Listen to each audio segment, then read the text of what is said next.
My son is dead. A fortnight ago, he was alive and apparently well, and for no reason that I can understand, he hanged himself with his own belt strap. That's how it was, isn't it? Why couldn't you leave it alone? If you really insist on looking for murderers, why don't you work out who stood to gain from Mark's death? Do you think Helen was jealous of Mark?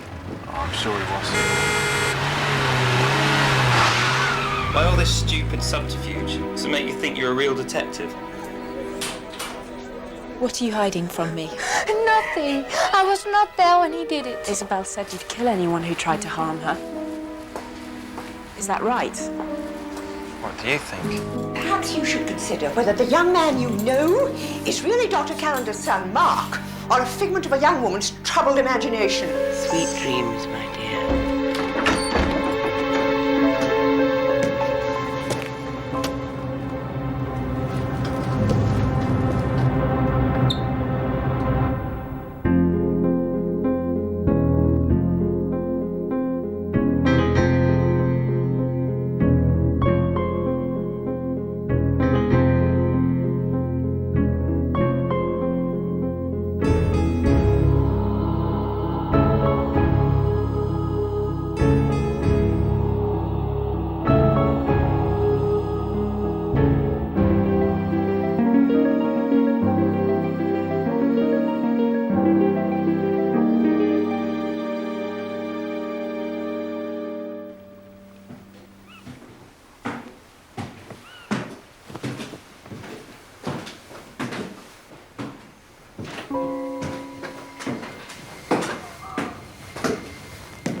What the hell are you doing here, Cordelia?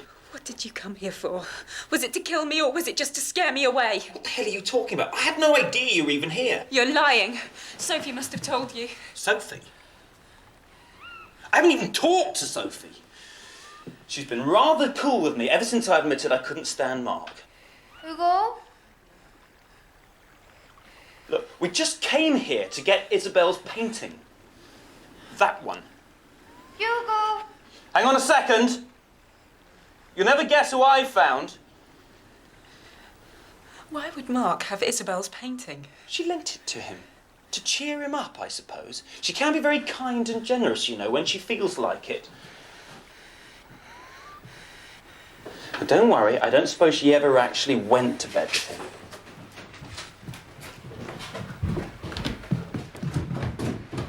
Cordelia? Is the painting in Mark's bedroom yours, Isabel? Oh, yes, but Well, then why did you come to get it in the middle of the night? Why not during the day? it was Hugo's idea. He did not want anyone to see us and wonder why we are here. Why tonight? We were at the stupid ball. It was on our way home. Just tell me what happened the night Mark died, Isabel. When you visited him here? I did not visit him. I told you the other night. We were at the theatre with Davy and Sophie. Don't you ever believe anyone? Not when they're lying, no. I'm going to see Dr. Calendar tomorrow. If you don't tell me the truth, I'll tell him that you're both involved in his son's death. It'll be up to him if he phones the police. But if he does, I'm afraid that Isabel won't stand up to even 5 minutes interrogation. You won't let her, will you? You do realise that they found traces of lipstick on Mark? Same colour as Isabel's. Hugo. Okay. I could do with a drink, Cordelia. Well, go on then. You're right. Isabel didn't come to the theatre with us. What are you saying? I did book 4 tickets, but Isabel isn't very keen on shows with a cast of less than 50, so at the last moment she pretended she had a headache. I did have a headache. And as soon as we left for our dose of culture, she popped off to see Mark. Isn't that right? What time was this? Just after 7:30. What happened? He was already dead. His body was hanging from the belt. Come on. You've got to tell her now.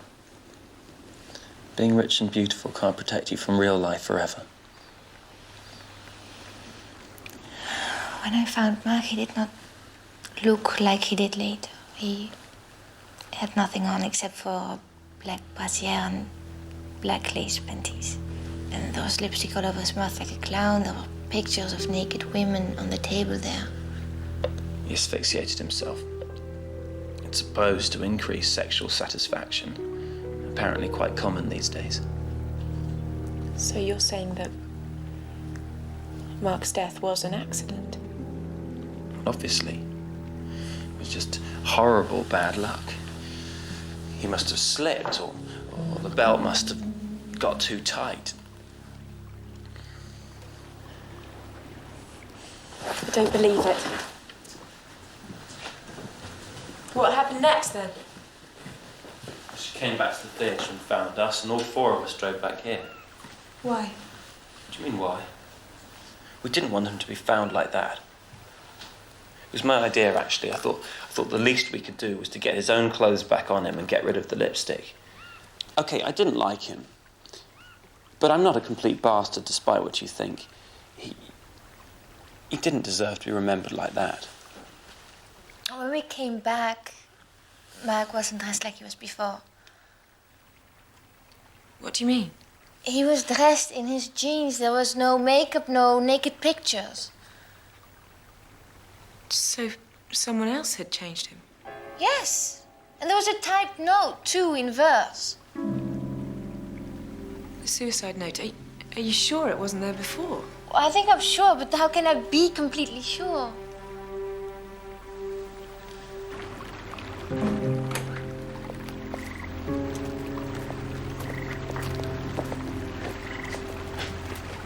We have told you everything now, really. Well, that's good. So, what are you planning to do about it? I'll think of something. You still don't really believe us, do you? You haven't exactly gone out of your way to tell me the whole truth, have you? Good night. Someone did kill Mark. It was not an accident. You will find them, won't you?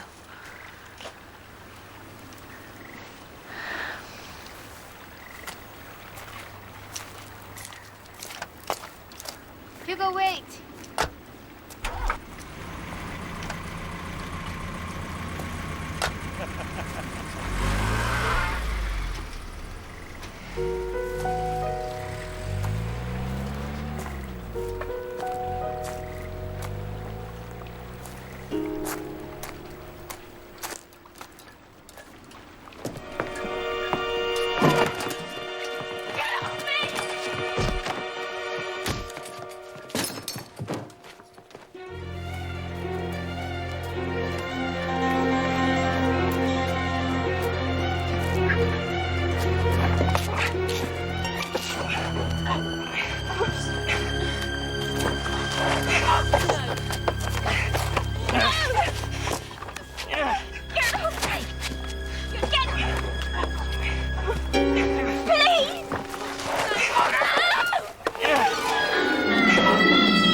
Cordelia?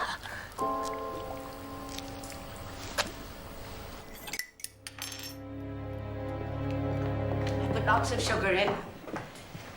It's good for shock. Here you are. Now, as soon as you finished it, straight to bed, yes? How did you know I was there? Well, I couldn't sleep, so I went for a walk. I saw a coil of rope lying by the well, and then I saw the cover wasn't quite in place, and then I saw the padlock had been smashed. Why were you walking near the well? It's a miracle I was, isn't it? I used to come here at night, you see, and sit and think about my fiancé, but now I can't, so I dream about him instead. What do you mean? Oh, I don't blame you, my dear. Really, I don't. No, I'm delighted the place is being used. You weren't when Mark used it. Wasn't I? Such a long time ago. It's 3 weeks. You must rest, my dear. You've had a terrible time, but it's all right now. I shan't leave you. I'm here to look after you. No, please go. What? Why? I've got to find the person who did this to me. Don't be foolish. You are in no fit state to do I've got to anything. put the cover back on like it was. They'll want to make it look like an accident, so they'll have to come and pull the cover back off. I shan't let you. You're not safe. But I've got a gun. No, you mustn't. I've grown very fond of you, Cordelia. Really very fond. I wasn't at first, I admit it. But things were different then. You hung the bolster up, didn't you? You dressed it like Mark and hung it up to scare me off. You wanted the place back to yourself. I didn't understand. You see, it's a life for a life, don't you see? What? It's a miracle. It's a real miracle. No, I stopped believing in God years ago when he took away my daughter. He let her wander away all on her own. And my fiancé and I were upstairs, but there was no cover on the well in those days, you see. She was 4. But now she's come back to me. It's so marvelous, can't you see? No. You saved my life, and I will always be grateful for that, but I am not your daughter. Now, please. Go.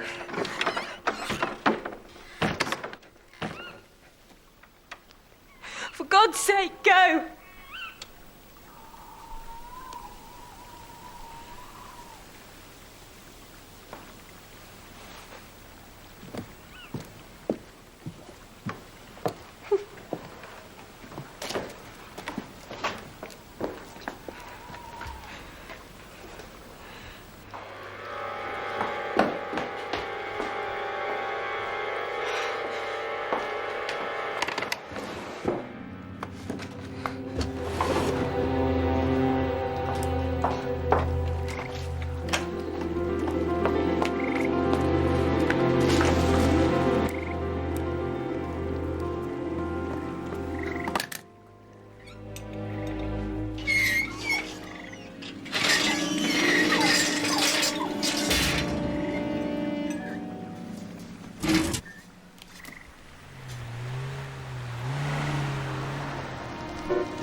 Get out.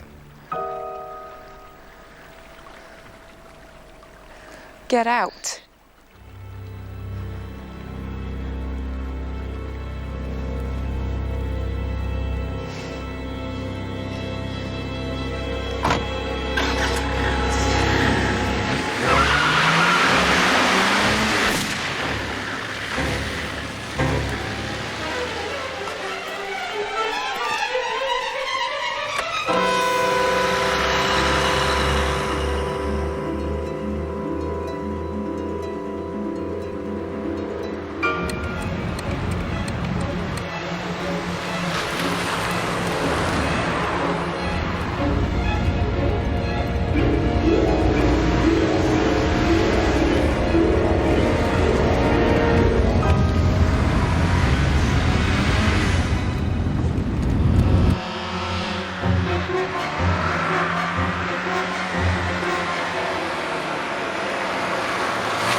You all right in there?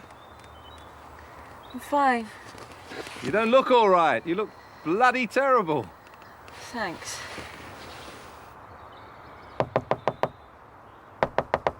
How about a coffee? There's a service station up the road. Get lost. Oh, come on. It'll do you the world of good. I'll take you. I said, get lost. Shit.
think I'd better take that, don't you?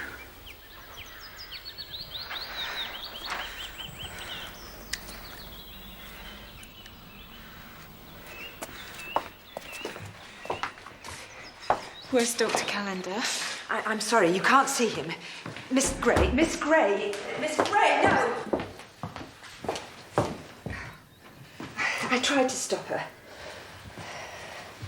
It's marvellous how the young always think their needs must come first. We shan't be long, Elizabeth.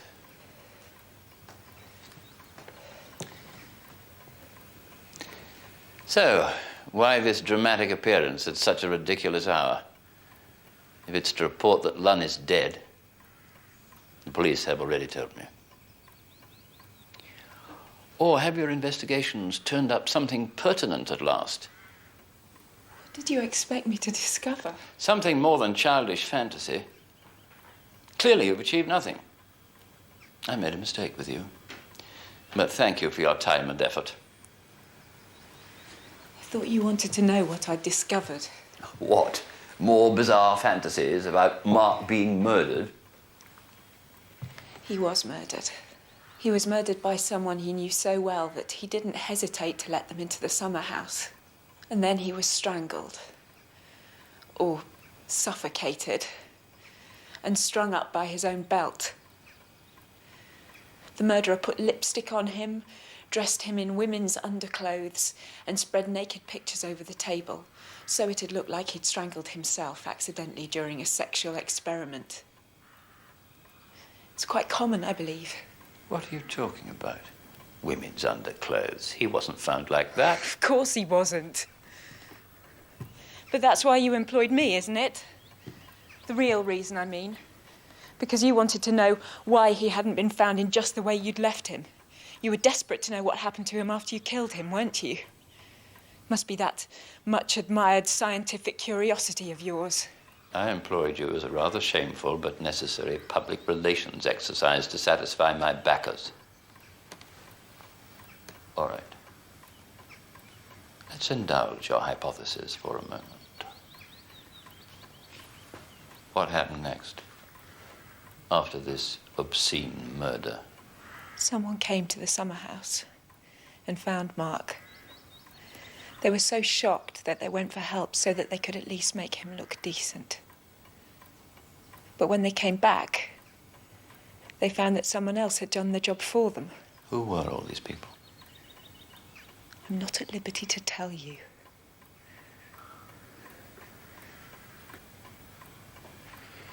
You don't really know much, do you, Miss Gray? Certainly not enough to convict whoever might have done this terrible thing to Mark. Not even enough to have them committed for trial, I should say. All you've done is antagonize me and a number of others with your extraordinary notions. I also know why you killed him.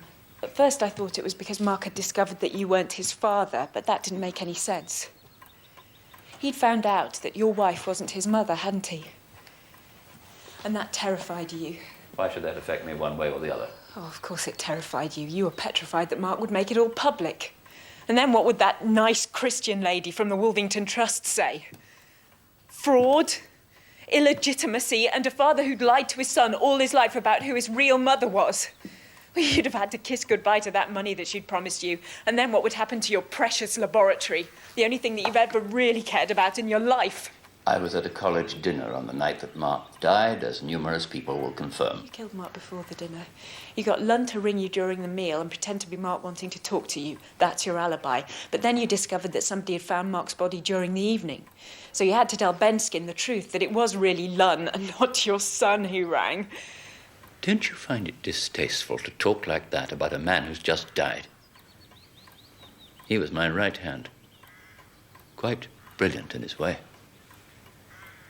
And without him, you don't have a shred of evidence. Merely slanderous allegations. And if you repeat a word of them outside this room, I'll destroy any reputation you might have and bankrupt your sorry little business. How can you talk so calmly? Mark was your son. He was your son. You've really no conception of the importance of the work we do here. Mark's death was necessary. Unlike most deaths, it served a purpose. It was for the public good. For the good of humanity, if you like. He should have been proud to die in such a cause. You didn't think to ask him first. It's not as if he was... How shall I put it? He wasn't a very valuable individual. In fact, he was a self-righteous prig. Who would seriously mourn his loss for more than 5 minutes? Isn't that what one has to ask? I'm afraid I didn't love him. Yes, I can see from the conventional look of shock on your face that you think I should have. What can I say? I'm a scientist. I report what I find, and I find that I didn't love him. Not at all. And if his own father didn't love him, who else would?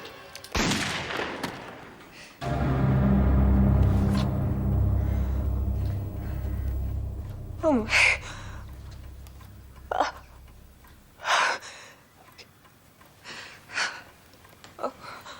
Oh.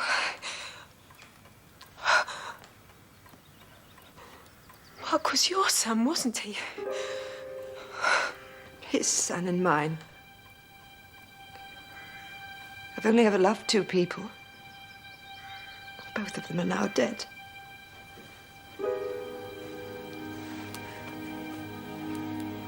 I found this in his dress suit. The one he wore to the college dinner the night Mark died. It was your lipstick. And you wiped it off Mark when you found him. Change him into decent clothes, yes. Try to give him back some dignity. What are you doing? Phoning the police. Why? Why not? What does it matter now?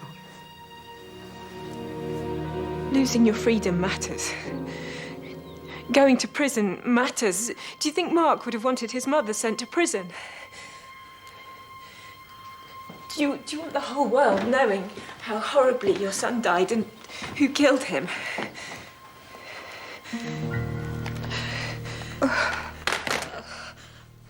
Tell me what I have to do. Is there anyone else in the house? No. Right then, we have to act quickly and we have to trust each other.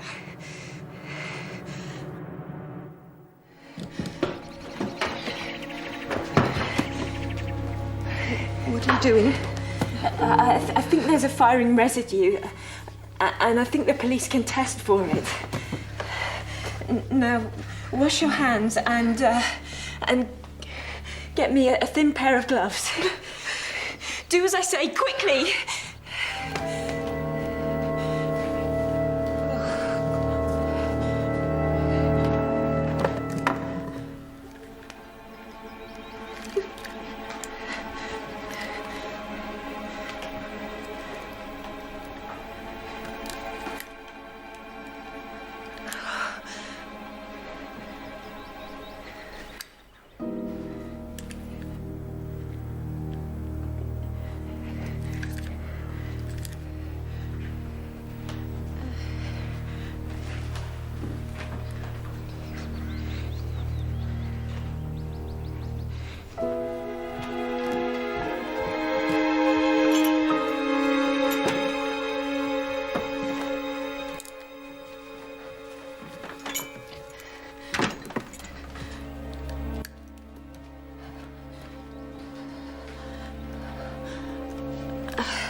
I've wiped off your fingerprints, but they'll expect to find mine on it.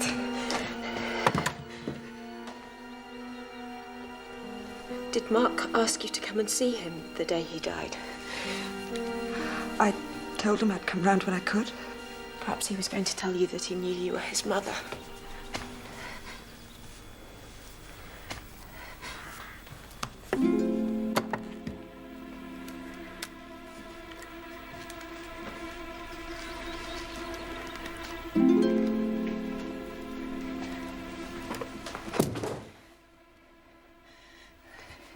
You better put these back where you found them, and the lipstick.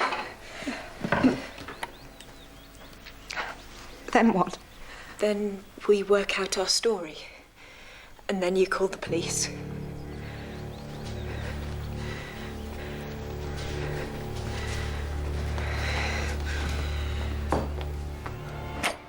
We don't talk to each other once they get here. We don't know each other. We don't even like each other. If this works out, Miss Gray, there are things I suppose you have a right to know.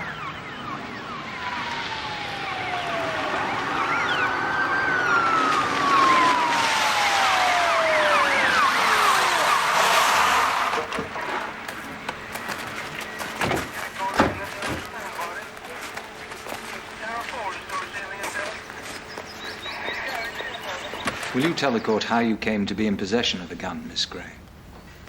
My employer, Bernie Pride, left it to me when he committed suicide. I knew it was illegal, I'm afraid. I should have handed it over to the police, but I didn't. I've no excuses. You say that Dr. Callender took the gun from you when you first met. That seems an extraordinary thing to do. Why did he do that? He said he thought that being a private investigator must be a especially difficult job for a woman. I said that was a rather old-fashioned point of view. And anyway, if I had any problems, I had Bernie's gun. He didn't like that at all. He said he wouldn't employ anyone who had a firearm, and he made me hand it over. So what did he do with the gun after he'd taken it from you? He took it out of the room. I don't know where he put it. Did you ever see it again, before you found the body? No, never. Not until then. Will you tell the court how you came to be in Dr. Callender's house at the time of his death? I'd come to say that I was giving up the case. I hadn't discovered anything, and I'd come to the conclusion that it was wrong, taking money for prying into his son's private life. I'd been up all night worrying about it. That's why I was there so stupidly early. How did Dr. Callender seem when you spoke to him? Tired and depressed. All he could talk about was that his lab assistant had just been killed in a car accident. Was Dr. Callender usually such an emotional man? I believe not. In fact, Miss Leeming, his assistant, was shocked by the change in him.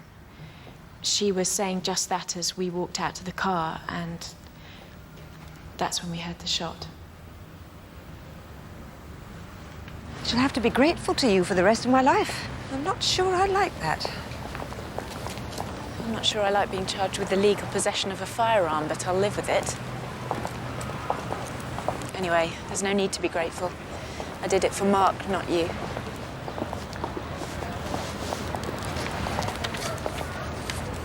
There's your payment. You did what Ronald asked.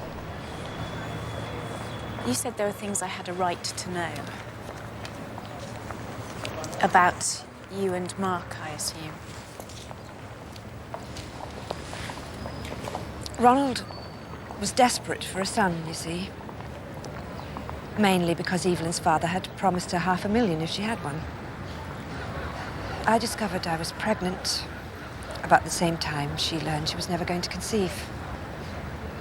It was so easy. She pretended she was pregnant.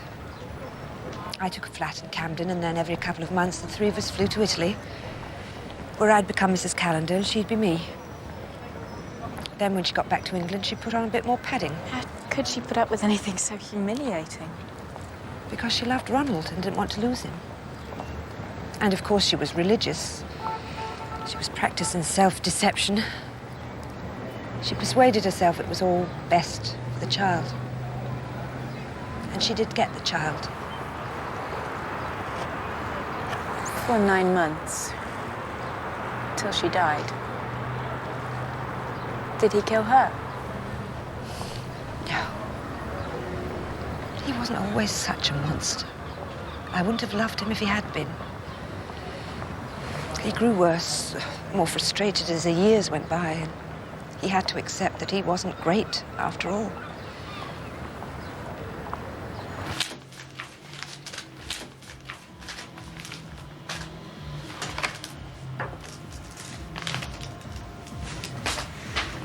What? Can I ask you something? Did you really tell Dr. Callender that you weren't going on with the case? Well, I know you said you did at the inquest, but I've got to know you a bit better since Bernie died. And I think you're temperamentally incapable of giving up on a case once you've committed yourself to it. I think it's a great quality, and whatever it is you did find out, I'm not trying to wheedle it out of you. Gray's detective agency. Yes, I'll put her on. Chief Superintendent Ferguson.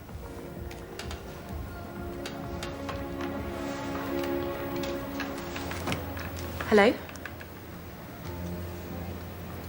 Yes, I could do that. Goodbye.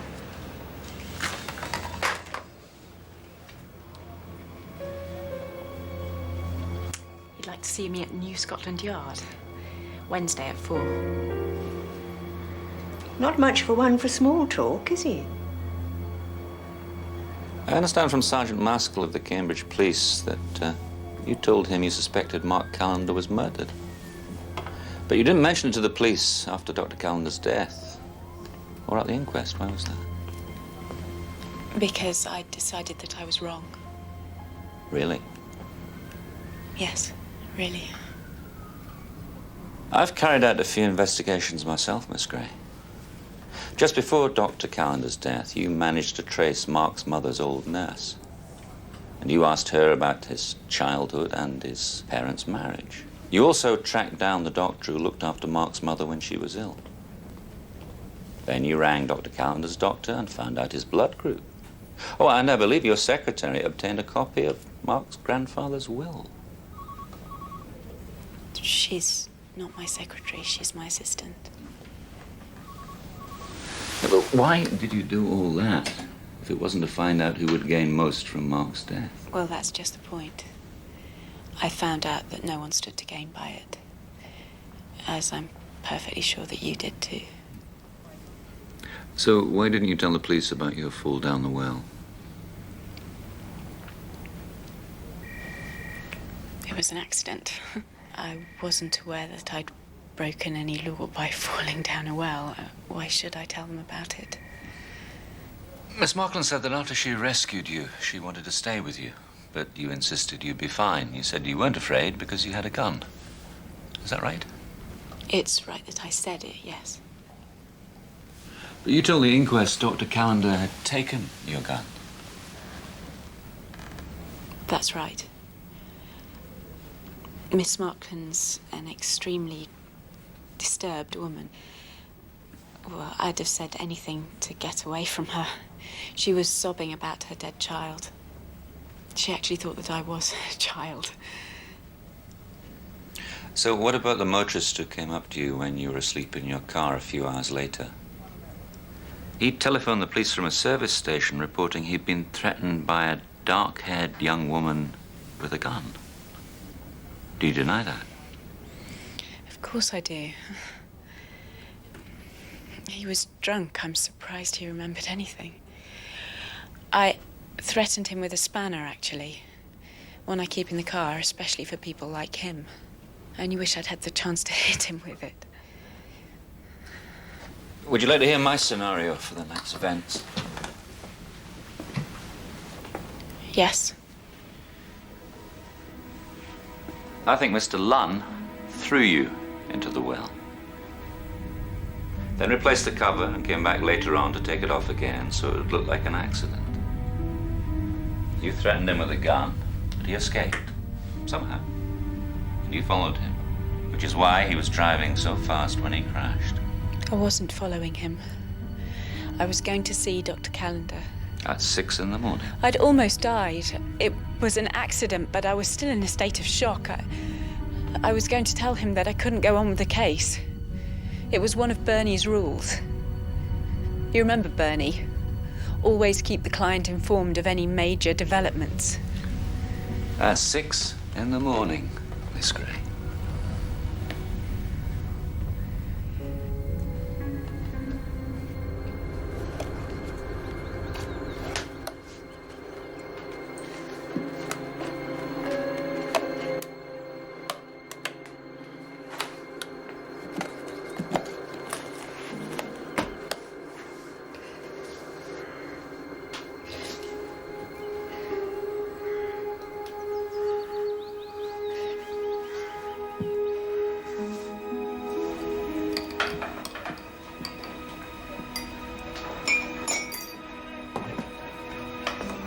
What have you been keeping from me, Cordelia?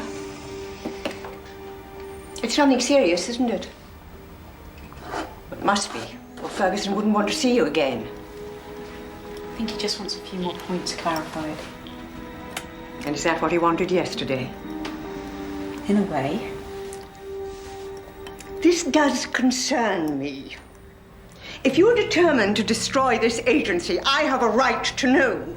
And it isn't just me, it's what Bernie put into it. If you want to know what I think it would be a terrible shame. Please!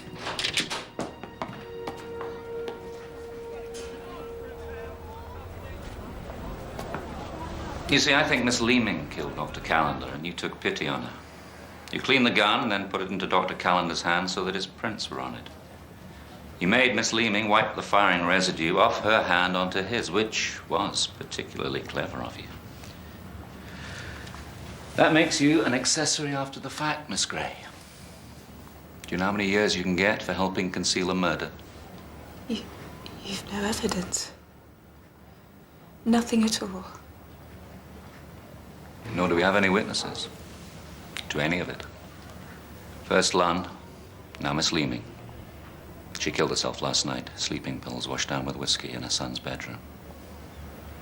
Mark was her son, wasn't he?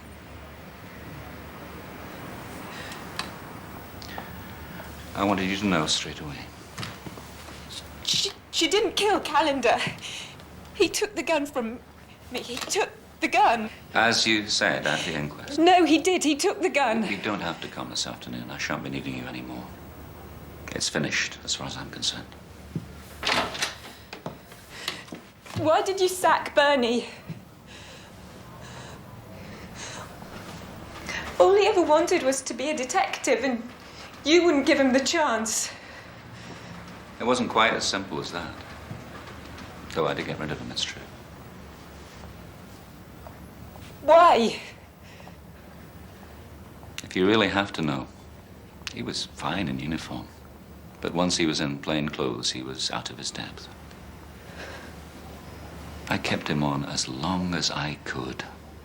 Too long, very likely. I'll say one thing for him, though. I'd have never believed he was such a good teacher.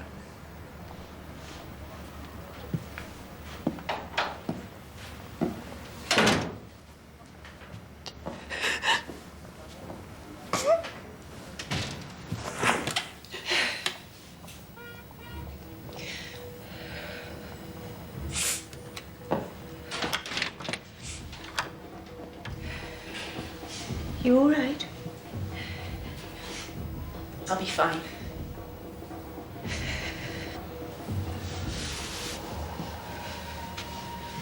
We live to fight another day, do we? Quite possibly. Why don't you take the rest of the day off? You sure? Turn off your Amstrad and go. Is there anything I can get you before I go? Yes. The calendar file, please.